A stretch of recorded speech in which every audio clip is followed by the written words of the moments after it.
కార్డుల పంపిణీ కార్యక్రమం నిర్వహించారు. ఈ కార్యక్రమంలో మంత్రి శ్రీధర్ బాబు పాల్గొని లబ్ధిదారులకు రేషన్ కార్డులు పంపిణీ చేశారు.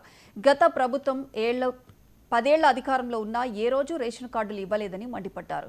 కాంగ్రెస్ ప్రభుత్వం వచ్చిన తర్వాతే రేషన్ కార్డులు పంపిణీ చేస్తున్నట్లు వెల్లడించారు.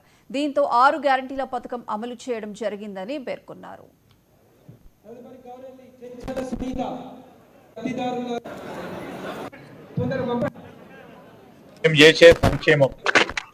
విషయంలో మేము మళ్ళా ఎన్నికలకు పోయినప్పుడు ఛాలెంజ్గా వెళ్తాం.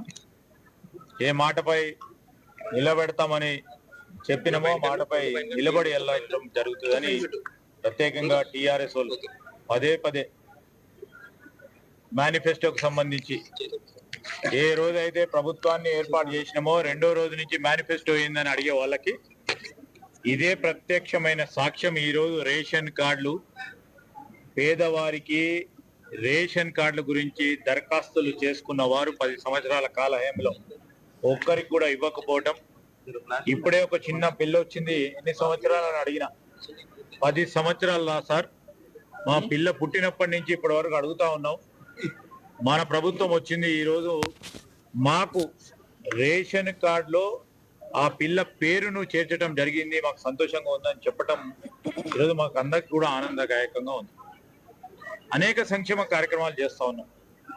ఈరోజు కేటీఆర్ గారు అడుగుతా ఉన్నారు, అసలు ఫ్యూచర్ సిటీ ఎవరి గురించి అని. ఆనాడు హైటెక్ సిటీకి సంబంధించి